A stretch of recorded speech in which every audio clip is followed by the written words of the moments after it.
Doing, Darcy? Doing a tune-up.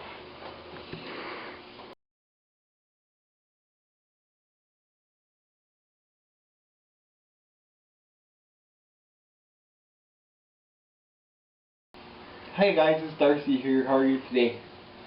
Welcome to our second daily dose of Darcy. Always pick a point and start. Try and work your way down from that point. Now, before the camera was turned on, I tightened the gears, I tightened the brake levers, then I remembered I forgot to tighten this bolt.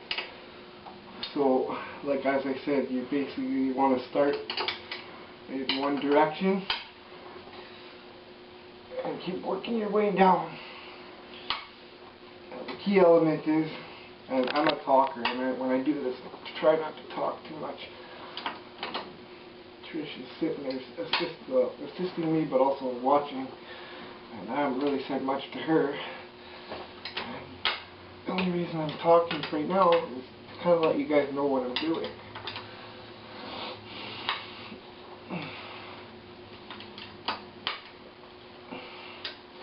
Now, 90% of your bike's issues, see how loose that bolt was? Still another turn or two left in it. 90% of the issues on your bike can be simple maintenance. And a lot of people have a hard time understanding. I think it's something really heavy duty that they have to worry about. What did this bike come in for?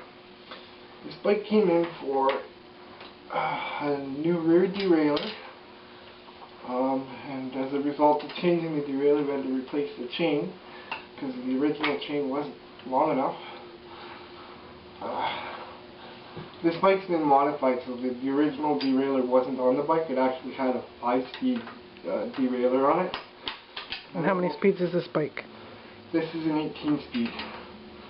And if you look at the derailleur, if I had one I'd show it to you, but if you look at the derailleur, there's different lengths on the derailleur itself, and so I can pretty much tell by looking at something whether it's the right size.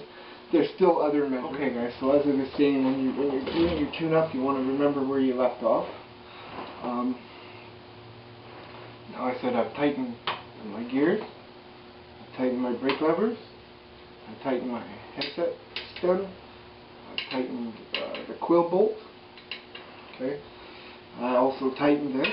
Now, the top nut of your headset is could range anywhere from a 32 to a 30. This wrench here is a multiple wrench, which means it can be used on different sizes. Some wrenches are actually 4 sizes, so there's 2 on each side. I find that those ones don't last as long because the way they're designed is the notches are, there's 2 sets of notches, and I've found that they don't last as long.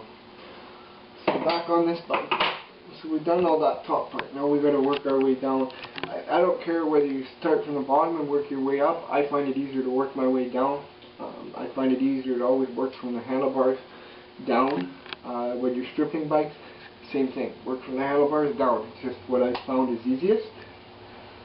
It's not always the right way, but it's the way that I found it easier.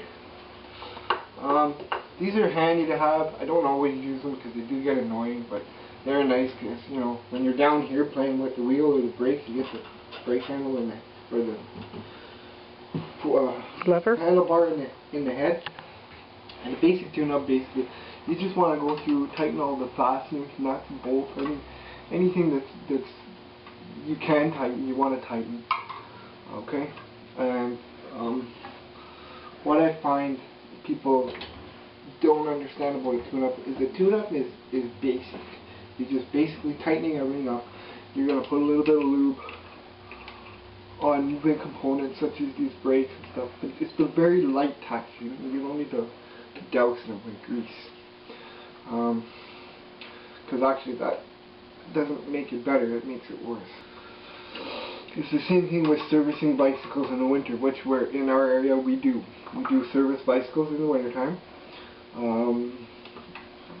as a rule of thumb, what I like to do is have a bicycle in the environment for at least 24 hours. Two reasons: it thaws everything out on the bicycle. It also gives us a better feel for what's wrong with the bicycle, and so that's why we do it that way. We don't do a lot in the winter, but we have done several. The way I do it, I try and have everything that I'm going to need right here, so that you have it when you need it, so I can just kind of flip around and get to it. It's not always the case. When you have multiple people working with you, you're chasing down tools, but that's how I try and do it, is have everything sitting in one area.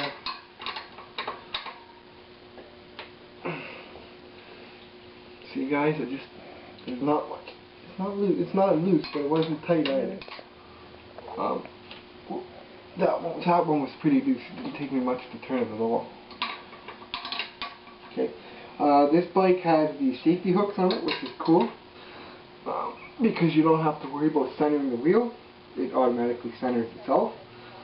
And the key to the centering of the wheel, guys, and I see a lot of this. People come in and they're like, I have issues with my brakes, I have issues with this. In the front it could be your brakes. In the back they have issues with the derailleur, and 90% of the time what the issue is the wheel was not put on correctly. So it's not centered, or it's not straight, and particularly with disc brakes. What will happen is the wheel will it won't be off by a lot, but it'll be off by enough that when you go to put the brake on, it wants to rub. And so people automatically play with the brake and they start adjusting things, and usually it's the wheel wasn't sitting on correctly. Okay guys, so through the magic of television, I'm kind of jumping around, but we're getting it done. That's the whole point. Like I was saying, sometimes people tend to forget little things like the reflectors here, which by the way you can use a Phillips screwdriver. Not sure what number. Somebody can post it in the comments. I tend to use an 8mm wrench, which is awesome because I don't have to try and get a screwdriver in there, and that's good and tight. And people just, they don't do that. They think that it's not an issue, right? But you kind of have, the whole point of doing a tune-up is to do the whole tune-up. And the idea, if you look on this bicycle, we're gonna stop. She's gonna take a shot for me. I want to show you on this bicycle. If you look at here, the type of brake it is, a cantilever brake. The way this reflector is set up, you see how it's got the straddle cable for the brakes. Okay, and these are commonly called centerful or centi brakes.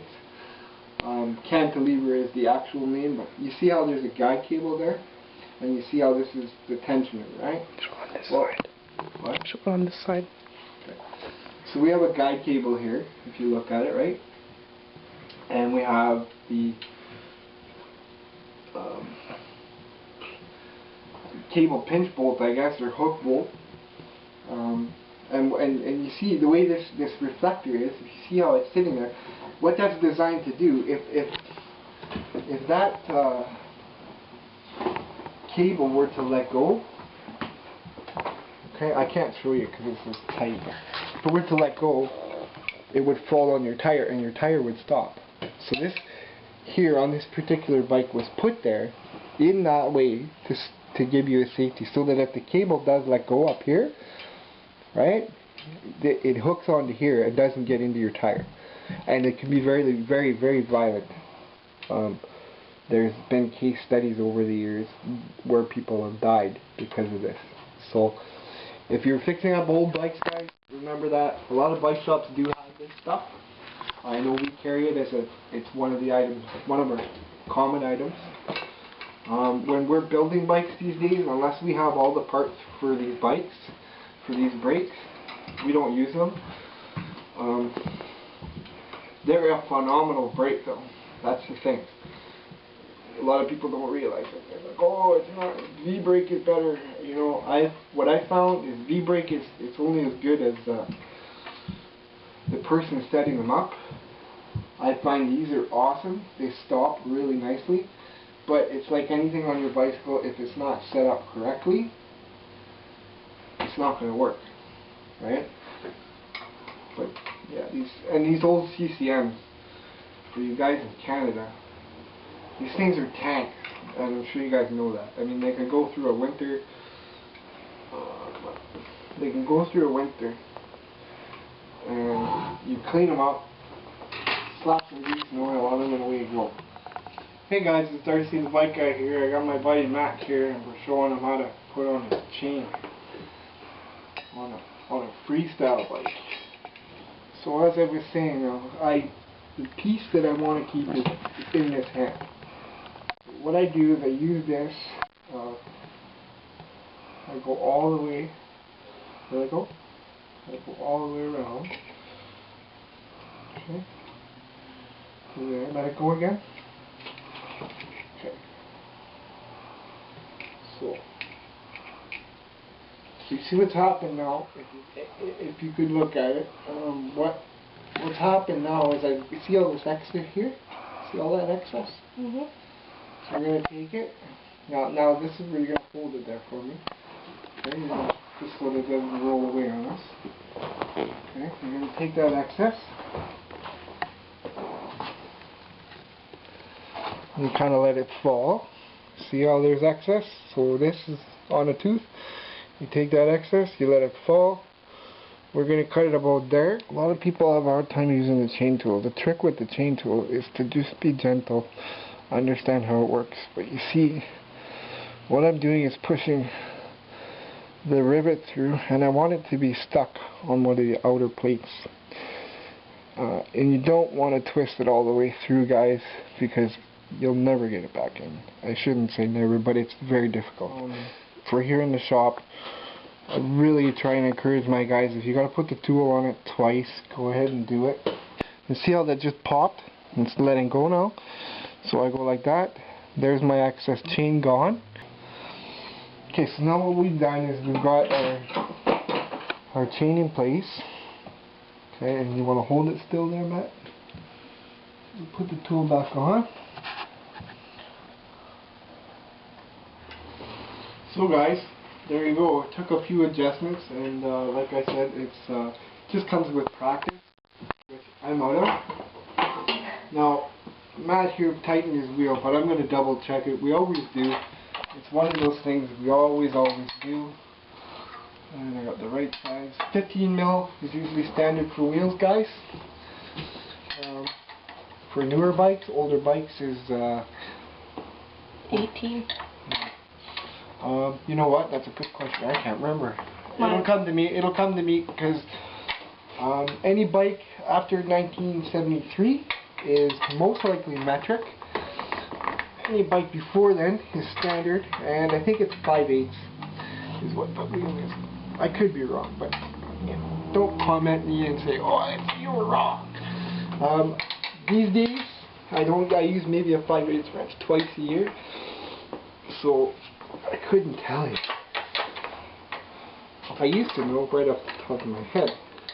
So guys, thanks for watching, and we'll see you soon.